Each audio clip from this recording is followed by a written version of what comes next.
Glad you asked, Earth Germ. What? My plan is to conquer this mudball of a planet and suck it dry of energy. Welcome back to Retro Wednesday at the Tidarium Hangar. This is Mike. Today I want to talk to you about the G1 Megatron, and with the Missing Link Optimus Prime coming out, I'd like to see Takara put out a Missing Link Megatron and do what they did with that one, but anyhow, we're going to look at this figure. The alt mode, the gun mode is pretty cool. The bot mode is really not very good. It never really was, even from back then, but it's still kind of cool. It's getting more rare and harder to find, especially complete and unbroken. But today, let's just take a look at what they did in 1984 with the G1 Megatron coming up.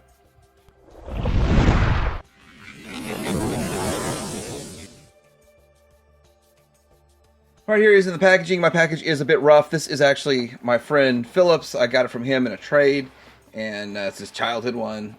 Still have it. There is the top where it shows you the different transformation steps and stuff. And I pulled the cannon out so that I could have two cannons on my loose ones. But once I get one in the package complete, which I don't really go after packaged G1 very hard, I don't really mess with trying to complete my loose stuff so much anymore. The back, very typical back, but we also have the boxed Encore version. Here's the Encore version. It's similar but yet different at the same time, and slightly different on the top here, even though it's the same pictures and steps and all that kind of stuff. They went out of the way to make it look different, but also with the plastic in here instead of the styrofoam. So that was kind of a big push for the longest time to get rid of the styrofoam, which is sad, but the back of it for the Encore different also, because down here we don't have the text specs. We just got all this writing, but still pretty cool to have both of these. So first off, we're going to talk about the gun mode. It is the Walther P38, and it is a pretty realistic looking one. Of course, once yours is all worn out and discolored plastic, it's not as realistic looking as it was back when it was new, but it's still kind of cool, and it's got all of the parts on it. It looks really good. It also looks pretty good on its own when it doesn't have all the parts on it. It just has this piece here. But taking a look at it, it's made with a lot of die cast, so it has some heft and weight to it. There's some back metal on here. Now this one here, the one I have in alt mode and I'm going to transform, this one does not have the stickers on it, the decals on it, and I'm not sure why. And I'm also starting to wonder if this one in particular is like a knockoff or something, because there are some differences in it that I've noticed, and the fitment of this piece doesn't really fit on just right. But yeah, it feels like a nice little handgun when you pull the trigger. There's a fire mechanism. I do believe either they all came able to fire, or there's a way you can modify them to fire little pellets out, but I never really got that far with messing around with these. And mine aren't in the greatest condition. I got all mine really cheap, used. I did not pay much for any of these 10, 15 years ago. And I never really wanted to go after it. I never really thought it was a great figure back then, but I was like, I gotta have a Megatron in my collection, and I pieced them together and stuff. So anyhow, this is a decent gun. It was fun for kids to run around and play with back in the day. Nowadays, this is the reason we don't get a G1 Megatron in a proper G1 Megatron. We get tanks and we get all kinds of other stuff because they don't want to make this, and they don't want, with the gun violence, all that kind of stuff, kids going out and getting shot and hurting themselves. I understand all that, but still, Takara is not making toys for kids.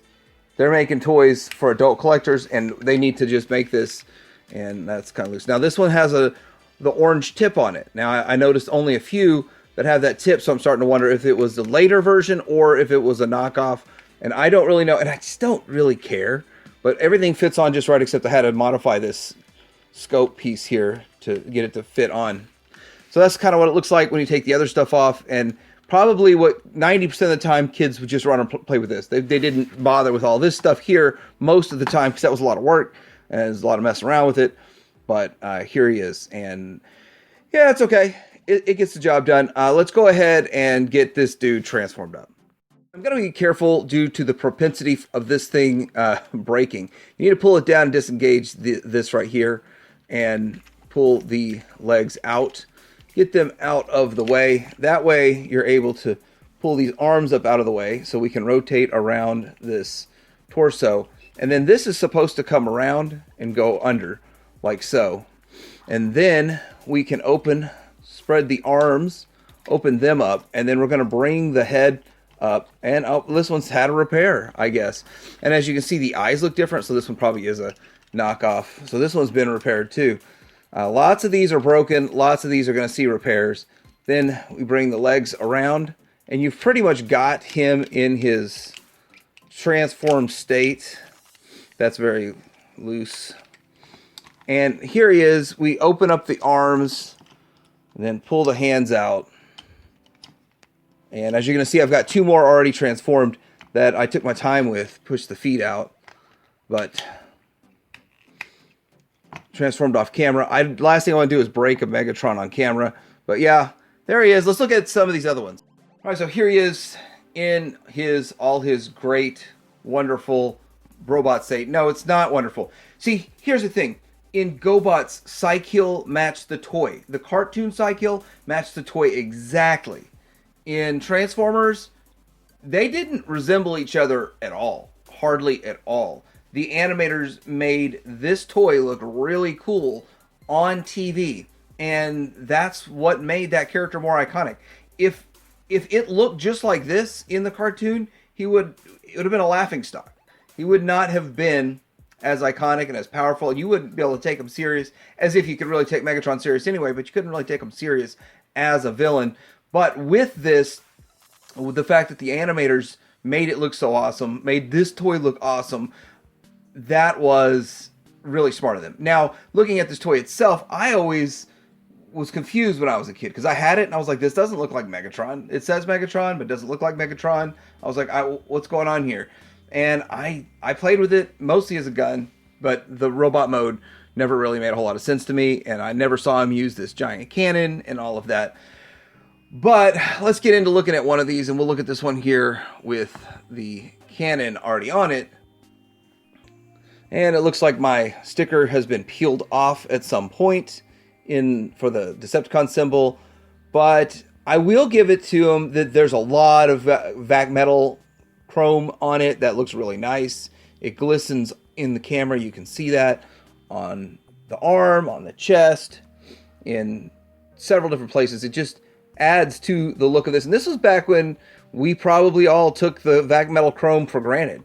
And it's something we don't get very much these days, but we took it for granted back then. And a lot of die cast in it. So there's die cast in several parts of the legs. There's die cast in pretty much all of the inner workings back here with the arms and all of that. So pretty cool stuff. It is definitely a very heavy duty kind of figure, but he's still very fragile. He still breaks very easily. He's got a lot of breakage points. Now, as for articulation, you can make the legs go in and out. You can move this a little bit in the leg, which I don't know what that's going to do for you. Not much. The arms actually do have a 360 at the shoulder, can go out to here. And yeah, it's basically a brick. The head doesn't move side to side. You can make the chest go down a little bit if you want. There's not much you can do. You can make them look narrow, or you can make them have a wider stance, and I do believe the wider stance is just a little bit, makes them a little bit more ominous on the shelf. As for holding up his cannon, it's not something, I got him to do it. He was able to hold that cannon up, but yeah, it's definitely not a good-looking figure in any way, shape, or form. I mean, you can say, oh, yeah, it looks good because of all the chrome, but it doesn't match the animation at all, and it's a brick. But it's a sought-after brick, and it's hard to get and hard to get complete these days. But yeah, it's Megatron in his bot mode. Now let's get into looking at his accessories that he has, because he comes with quite a few. So the first accessory that he had that I was very confused about when I was a kid, I never used it, was this gun here. Now you can do two things. First of all, you could clip it on his hand just with that, and you can clip it on there, and it's like, hey, that clips on. I had it clipped on, you saw that.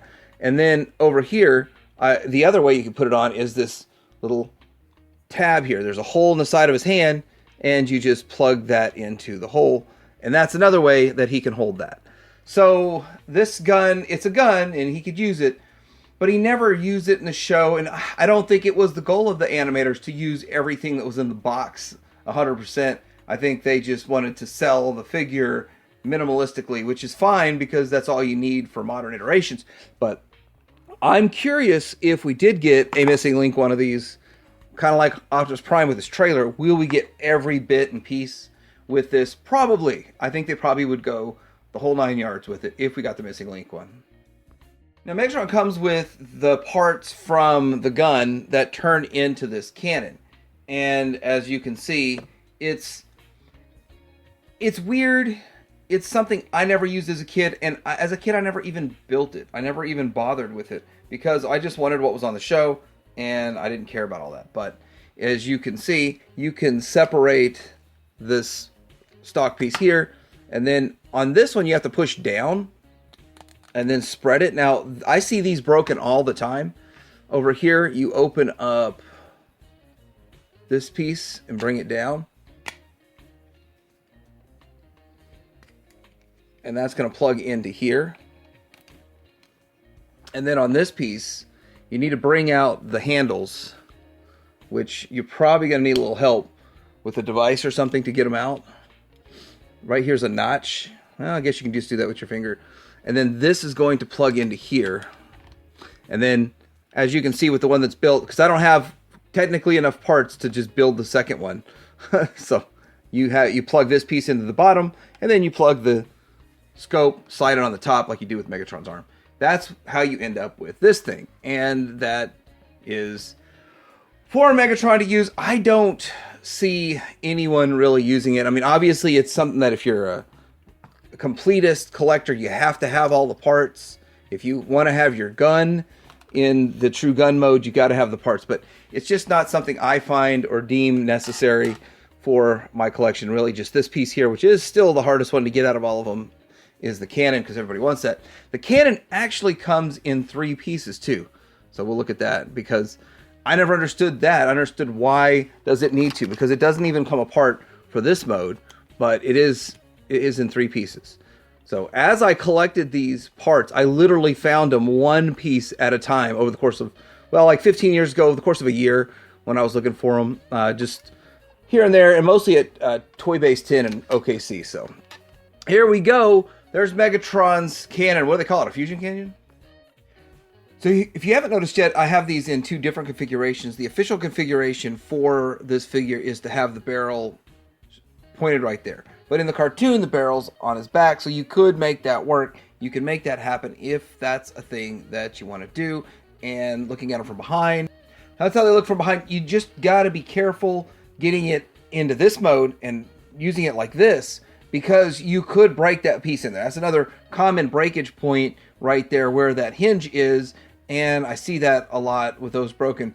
But one other thing, a third way to do it is to fold this around like this, and then we can come in with this contraption, and I'll show this setup, and use all those parts, my pots, and we can put this on there, which I would never do. I don't see the point of it, but it's a thing that can be done. If you have it with this setup, and you have this pointed like that, let's take this cannon off, then we could do that. Something like this, I think this is it creative? Is it fun? Is this a fun thing to do? I don't know. I don't think so. I think it's weird, and it doesn't work for me very well. But it's a thing that can be done if you want to, and I don't know why you'd want to. All right, for comparison, I'm going to start with comparing them to a G1 Optimus. This is an actual G1 Optimus, not a reissue or any of that kind of stuff. But it looks about what you'd expect. He does feel kind of bigger and beefier, but with those spindly, skinny little legs that you can, if you put them at the right angle, they could look like there's more depth to them and more going on.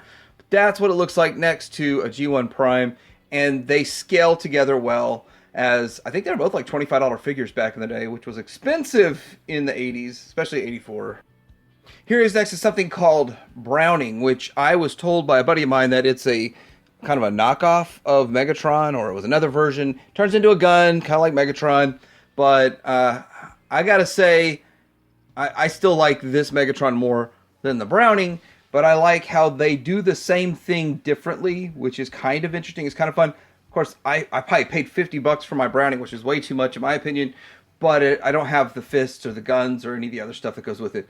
But it's just kind of a fun little thing to have to say, hey, this is what could have been if they chose to go this route instead of with that one. Here's the Hasbro Siege and the Magic Square Legends, which is kind of, I don't know. I'm not a fan of the Siege version, the mold. I think they need to go a whole different direction when they make another one.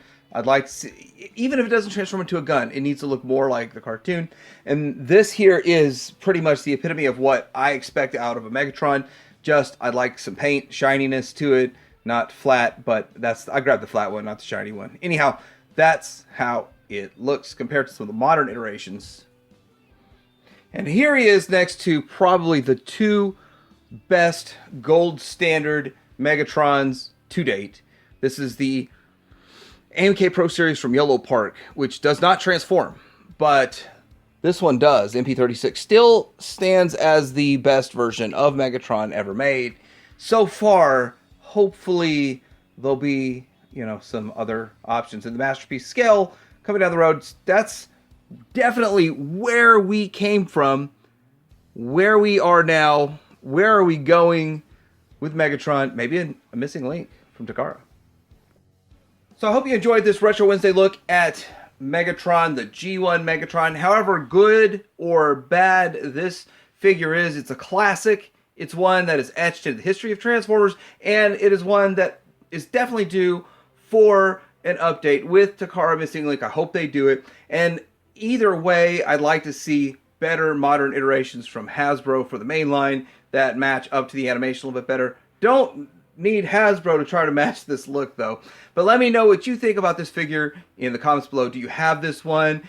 Is this one that you just don't like and don't want to bother picking up and look for a better iteration? Are you like me thinking that we definitely need a better one? Possibly a missing link? Let me know in the comments below. Like, subscribe, and Tidarium Hanger out.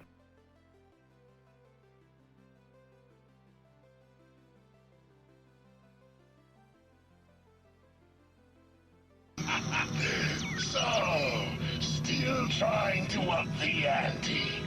How pathetic.